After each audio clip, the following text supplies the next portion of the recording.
You're such an asshole.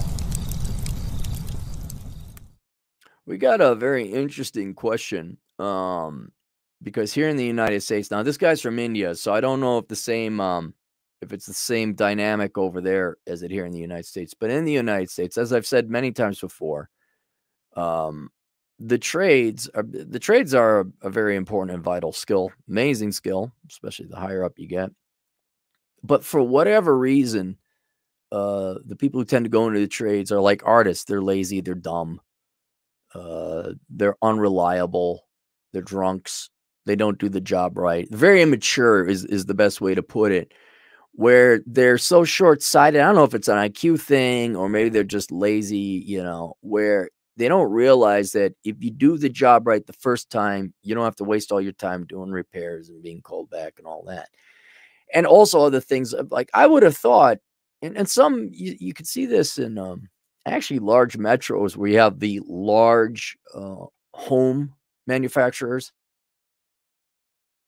They know that all the other trades are contingent and dependent upon the trades that go in before.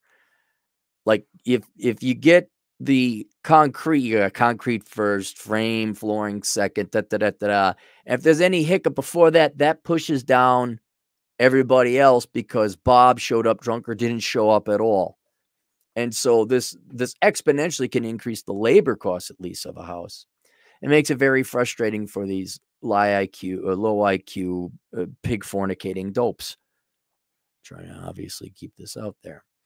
And so here in the United States, the labor market is like, look, if you just, Alex Patino, truck driving Latino agent in the field, he's willing to work the overnight shifts. He's willing to take on the extra thip, makes over 6 figures.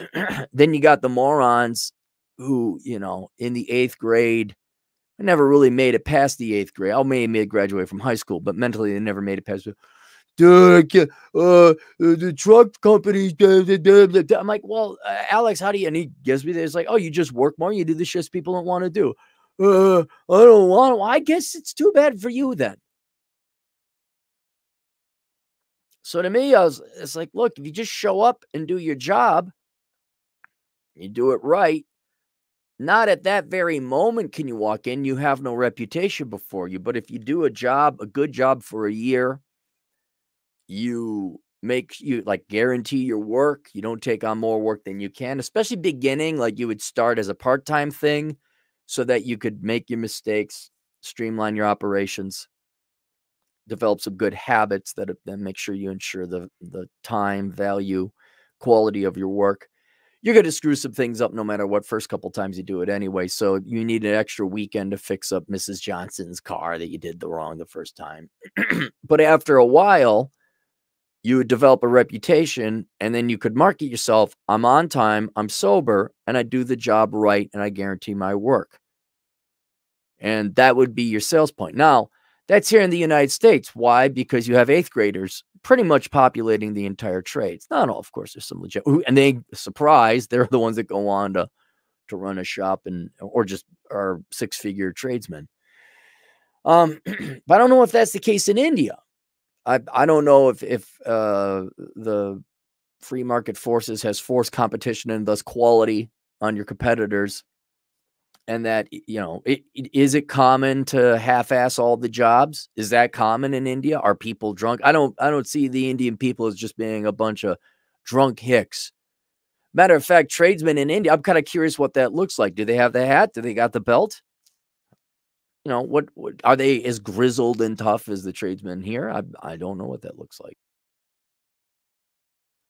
But so the pricing on how to price a trade is going to be different. So from the client, hey, asshole, greetings from India. I've recently quit my assistant job. I won't mention what, to start an automobile shop. Well, I would not don't quit your day job. Why'd you do that? You're going to start an automobile workshop. All right, that's cool. Become a mechanic. That's great. Work on the side for a little bit. Work at night. All I want to know, it's a moot point. You gave up your job now. All I want to know is, how do I price automotive troubleshooting to my customer? Keep it similar to the market, or charge a premium, because stuff gets fixed the first time in my shop. So you are going for that marketing strategy. Well, you down the road, you would charge more. And this presupposes that the automotive repair industry in India has a poor reputation, or that people commonly get screwed over, or whatever else have you. So you're gonna stand out from the rest of the crowd by being, you come here once, it gets fixed the first time. Oh, it didn't get fixed. We screwed up. Boom. I would even leave an extra day, like on Friday or Saturday or something like that, so that you do the screw ups, because you're going to screw up. It just happens. You're human. All right. Oh, that didn't work. Bring it back in on Saturday. We'll get it done right. Right. But until you get that reputation, you don't have the ability to charge more. And because auto repair is basically a very commoditized service, I'm going to assume everyone kind of treats it the same. Some places might be a little bit more reputable than others, but since you're a nobody, you are truly a commoditized good, meaning your service is no different than anybody else's service. A pallet of lumber is exchangeable with another pallet of lumber. Now, you may be a better pallet of lumber, but they don't know that yet.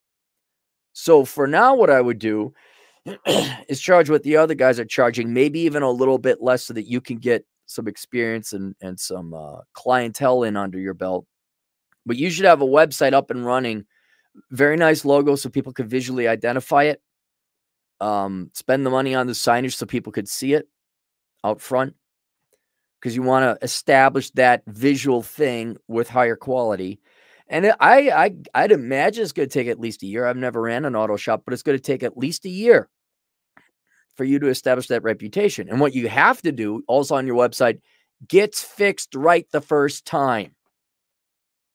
You know, put that on your sign, on your card, because that's what differentiates you from the other guys. And you honor that pledge. You don't like say it and then you don't do it. But when people come in like, yep, if there's any problems, you let me know. And we'll see if we can't get you in on Saturday or something like that. And also, I imagine you must have some kind of automotive background. Sometimes people will fix something and people aren't mechanics themselves, but you'll fix something and then the car will do something slightly different. They're like, well, is that related? And then you say, no, bring it in. That's your job. Bring it in. Oh no, that's nothing to worry about. That just, oh, look, a bird got in your timing belt, and you throw the bird away. All right, there you can go now. Just something like that. It's going to suck for the first year. You build up the reputation and then you jack up your prices. And you'd even maybe want to be honest with the people up front, like your first clients, like, yeah, I'm just starting out doing a little bit low, but down the road, prices are going to be higher. And the reason for that is you don't have to come back. You don't have to, there's not going to be a problem again. Or if there's a problem, it's going to be something completely different that I didn't fix. So I do like it. And hopefully over in India, it's also as unprofessional and unreliable as it is here in the United States. But man, anyway, you could still get your job back on a part-time basis. Because you never give up your daytime job. And automotive repair, that, depending on how you do it, I mean, if you got the tools already, you just do that on the side. You don't need an actual full shop, but yeah, so I would keep it similar to market, maybe just a little bit below what the other guys are charging. And then over time, once you get into the hang of things, you get some efficiencies and you're managing the thing all right. You got a good schedule, good cadence. You know how to, it's boring stuff. You got to eke out that extra time. In other words, you got to be very efficient with your time. Get into a very smooth running clock. And then also, okay, now I got this extra day because of time management techniques. We know how to schedule repairs. I got the website. There's a lot of back office stuff you got to do that have nothing to do with repairing cars. Website, setting up the office, accounting, computer system. So get that all done. You can't be charging premium prices when you're busy with that stuff. But once you got this nice, smooth operating machine, and also now you got an extra day off because of the time savings, then you could, and you got very good reviews. Recommend, like the other mechanics have a 3.5 stars, you got a 4.5 star. You're a full star ahead of these guys. Then you could start charging a little bit more. And send out a very nice email, as you warned them before, like, look, time comes, I got to increase the thing, just so you know. Because you'd like to keep your old clients. Like, I'm just starting out, charge it below, but once things get organized, I'm going to be charging more. That's what I would be doing. Yeah. So for now, in the entrepreneur stage, the starting out stage, I would charge not more than them, not more than your competitors.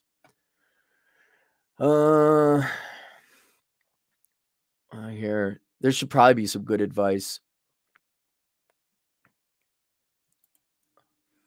That may not be the best choice, Cap. You tend to fix one thing and the rest start going, and it's always the next morning. If people like to sue the F out of mechanics, real easy to get into a rolling bleep show. All right.